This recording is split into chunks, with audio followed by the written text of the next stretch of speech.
Direktur Network dan IT Solution Telkom Herlan Wijanarko menyebut, pemerintah yaitu Kominfo, Badan Cyber dan Sandi Negara atau BSSN, Polri, beserta pihaknya pasrah dengan hilangnya data di Pusat Data Nasional atau PDN usai diretas lewat serangan ransomware. Herlan mengatakan data-data itu tidak berhasil dikembalikan dan secara terbuka, pemerintah menyatakan gagal untuk memulihkannya.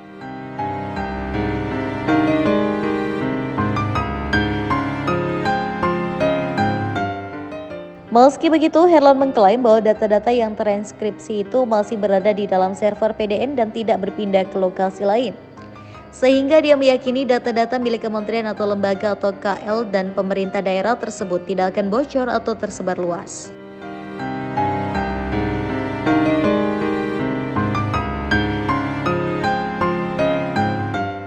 Pada kesempatan yang sama, Dirjen Informasi dan Komunikasi Publik Kominfo, Usman Kansong, juga menuturkan pemerintah tidak bakal memenuhi tebusan 131 miliar rupiah yang diminta oleh peretas. Dia mengatakan hal itu tidak dipenuhi setelah data yang terenskripsi oleh peretas masih berada di dalam PDN. Selain itu, BSSN juga disebut oleh Usman sudah diisolasi dan diputus jaringan server PDN-nya agar peretas tidak dapat mengakses dan mengambil data di dalamnya.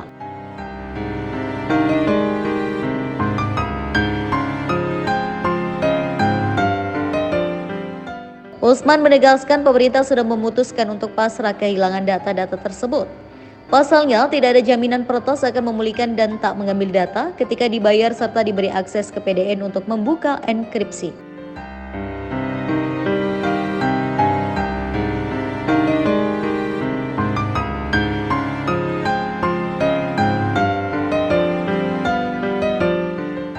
Herlan, bahwa kita mengutamakan pemulihan tenan-tenan atau KL yang memiliki backup data, ya, jumlahnya 44. Kemudian yang kedua, kita prioritaskan juga pemulihan pelayanan publik, ya, pelayanan publik. Dan hari ini sudah ada 5 tenan yang pulih dalam merecovery gangguan oleh ransomware, ya, yang terjadi di PDNS 2 Surabaya. Jadi teman-teman, ini menyambung press release yang lalu. Jadi sebetulnya kita punya ekosistem itu ada PDNS 1 yang di Serpong, kemudian ada PDNS 2 yang di Surabaya, dan ada cold storage di Batam, gitu ya. Jadi yang diserang oleh ransomware adalah yang PDNS 2. Jadi PDNS 1 dan 2 ini kira-kira load tenannya separuh-separuh, gitu ya. Jadi kita masih punya ekosistem tenan separuh di PDNS 1 yang sekarang masih aktif dan mulai kita hardening lagi untuk security-nya.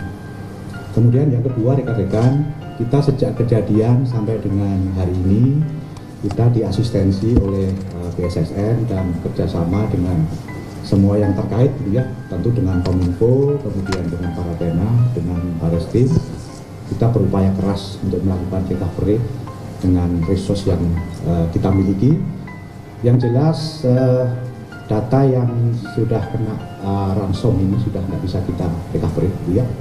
Jadi kita menggunakan sumber daya yang masih kita miliki. Yang nomor satu, kita mengidentifikasi ada tenan-tenan yang masih memiliki backup, ya, di lokasi Surabaya maupun yang ada di lokasi Batam.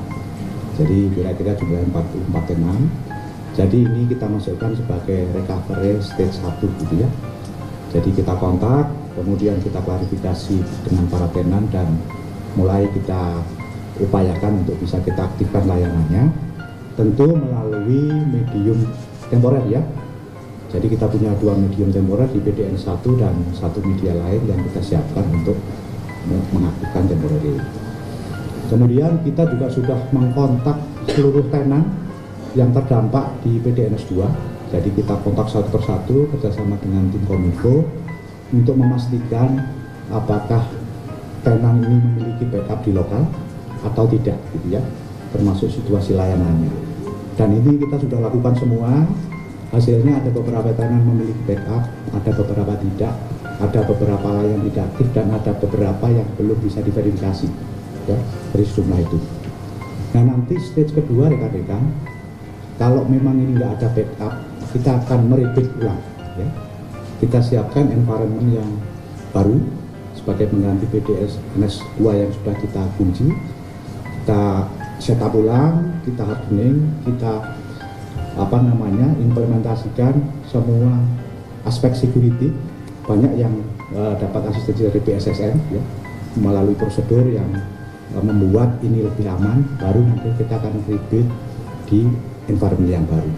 Yang nomor satu, kita sedang menstratifikasi. Tadi disebutkan Pak Osman ada 5 yang aktif ya. Sebagian memang mereka punya backup sendiri di premises mereka seperti imigrasi, masih punya backup di lokasi, dan yang 4 sisanya lagi. Kemudian apa-apa yang belum aktif gitu ya, dari 44 yang jelas sedang kita stratifikasi. Tapi pesan dari Bapak Menteri bahwa dahulukan layanan-layanan publik itu nanti yang menjadi prioritas untuk diaktifkan gitu ya. Kemudian pertanyaan yang kedua, bisa diulang Mas? Apakah ada human error gitu Pak? Nah ini masih merupakan bagian dari audit forensik yang dilakukan oleh BSSN. Nanti pada saatnya pasti bisa kita temukan, tapi yang jelas sudah pasti ini ransomware ya. Ransomware yang memang dari tahun ke tahun attack-nya semakin meningkat. Demikian, terima kasih Mas. Jadi tidak bisa dijelaskan ini Pak, layanan apa pajak atau keuangan atau apa gitu Pak?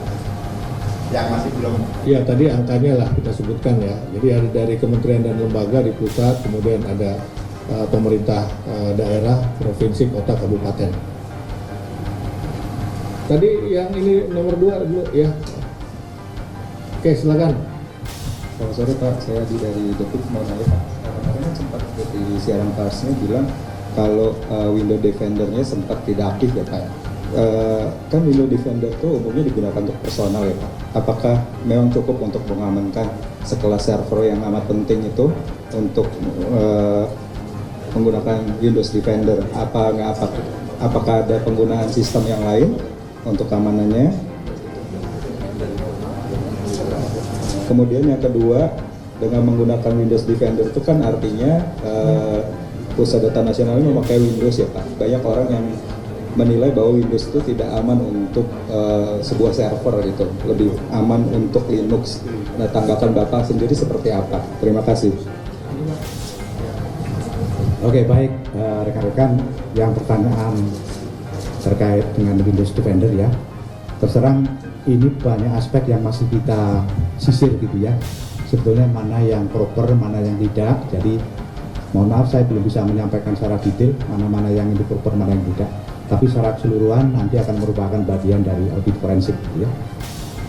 Menyangkut tata kelola, kemudian menyangkut tool-tool yang memang harus diimplementasikan dan lain-lain. Demikian Mas. Selain Windows Defender ada sistem keamanan lain nggak Pak? Ya tentu yang secara umum untuk keseluruhan kesisteman kita mengimplementasikan firewall ya, firewall itu yang pasti. Firewall di DOS itu kita implementasikan untuk